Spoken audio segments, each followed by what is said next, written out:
Hello and welcome to News at Noon. I'm Chris Nelson. It's a tough day for Michigan labor unions as Michigan is now officially a right-to-work state rather than a pro-labor state.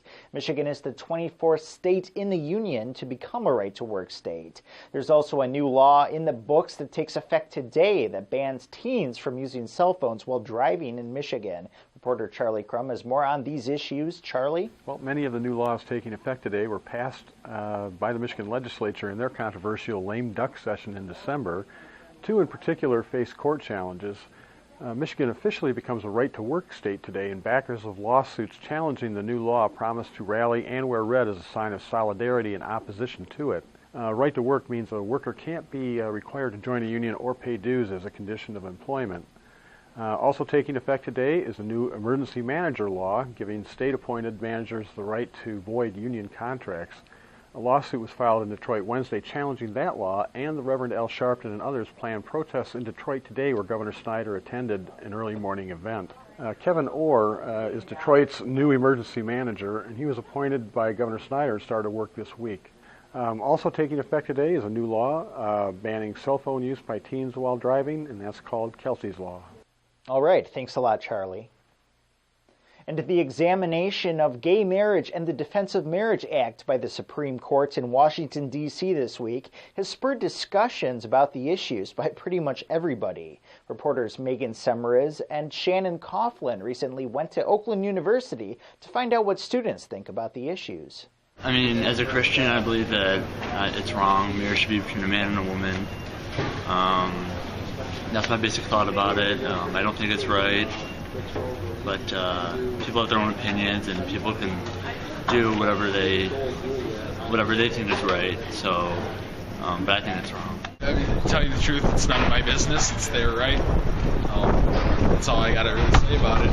I don't think because someone's gay, lesbian, bi, or transgender that they should be denied rights. Even if you play, somebody pointed out yesterday, if you play the religion card, let atheists and other people get married in this country, so why would you not let somebody who loves it? I don't understand if people are just love another person, why they couldn't get married. I really don't know how to explain it. I don't have anything against gay marriage, and I don't mind it being legal because I feel like people should have the opportunity to do how it is they feel, but I don't necessarily support the movement of gay marriage. I think it's a great thing. I'm glad that this is finally happening. I hope that everything passes through flawlessly.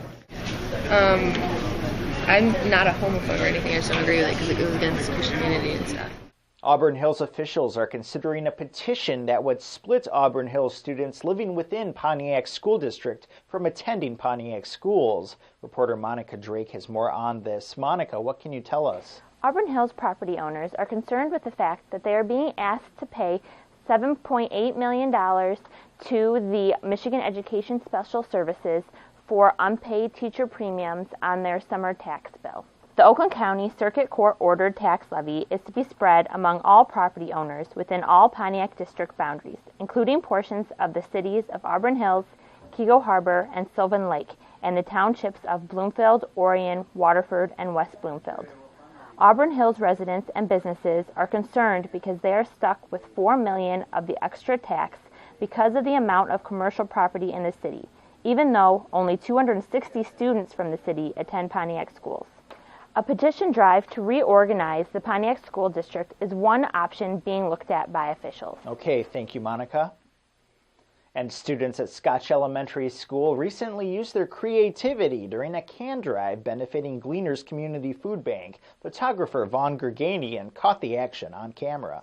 The fifth graders each year do a community service project, so this year we decided to do a can drive with a twist.